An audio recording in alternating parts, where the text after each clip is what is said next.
bathroom, have a bath, dress up, do my makeup, walk into a cinema hall and sit down and sleep. Most times I sleep in cinema. I don't even watch, but I just go and have a chill time with myself. So what you must do is make sure you are whole. What I was doing was I was trying to, remember who I was, feel whole, and then move on. And I wasn't doing it to be ready for the next relationship. I was just doing it so that I will be whole in myself. You see, the problem is broken people break others. So you must be whole so that you attract a whole person, and of course enjoy a blissful marriage when it is time. Number 4 thing you must do when you are single is to work on yourself while you wait. I tell you the truth, most of the time a lot of us don't know that when we point fingers at people, the remaining 4 point back at us.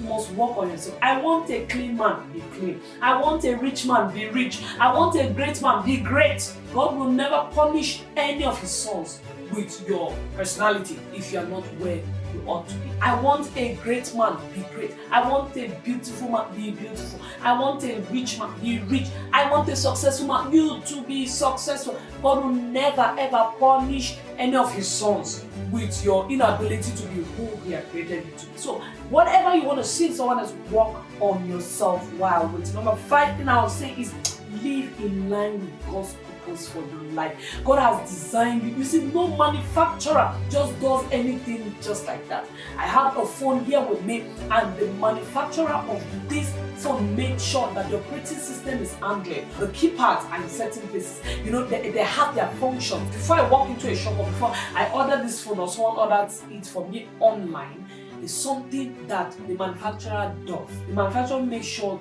that all of those things are there, whether I've ordered from it or not. That means to say your value does not depreciate because a man has not found you. Your value does not reduce because a man has not just seen you. Hello. So everything about you is still how God has found. So make sure you live in that knowledge and live purposefully. Don't live an aimless and useless life that will require people or will make people ask, is she okay?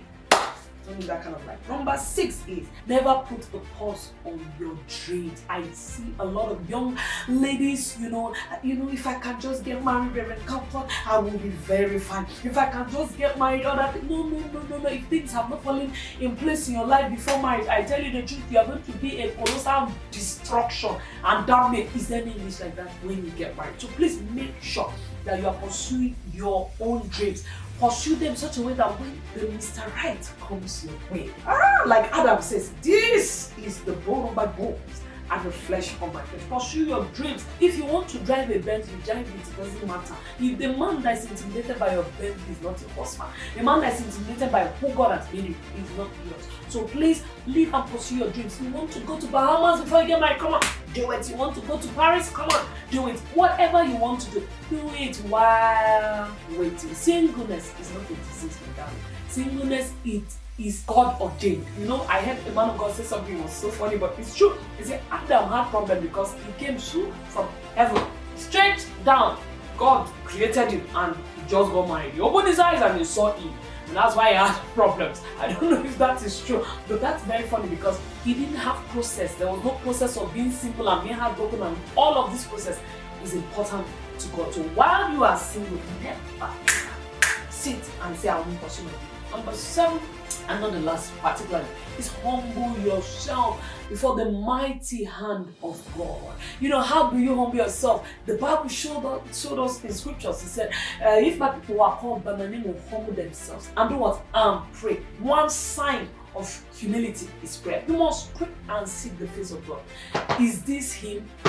Is this, when I say that, please don't meet a guy and he say, hello, what's your name? He says Cecilia. I say, oh, is this him? Give yourself time to know this person. Don't be in a hurry, no matter how handsome he is. When I met my husband, I was not in a hurry. Listen, he's a very handsome man. As a matter of fact, if you don't know who he is, you can check him out. Adejoh is his channel. Very cool looking guy. He's not even fine again. I always tell him, such a handsome man. When I met him, I gave myself some time because I didn't want to rush in and rush out. The problem we have most of the time, so you don't give yourself time. You say, hello, what's your names? You start telling your friends, hey, the ring I want to wear. By the way, if you have not one of my videos are uploaded. Make sure you watch it. Engagement ring is the topic of that video. Make sure you watch it. If you are single, if you're a young girl and your dream is to just show people, I am married finally, my dear, it's not a goal. Make sure that you are holding yourself. These 7 things I've said, make sure you put them into consideration. Now, when I say humble yourself, and I'm going to end there, you must think about prayer, because you must, anything, Jesus started with prayers and ended with prayers, and any house that must be built will be built on a solid foundation of prayer. I believe in the power of prayer, and it works time in without others. I always tell people it works all the time. I always tell people something. I said it is right. You are right if you say prayer is key, and you're also very right if you say prayer is the key. I'd like to recommend you to watch some of my videos on faith. The series I'm going to put up, you will see, will be on faith, and your faith mixed with the Word of God will bring about a tangible result. You need to move from the level you are, the stage you are in your life, to the next stage of your life. The Lord bless you and make His face to shine upon you. Also, I will put the link below that will take you to see other videos I've made on family issues, finances, and of course your faith. You are blessed, you are loved. Make sure you share your testimonies at comfortteachers@gmail.com. I love you. Have a wonderful, wonderful day.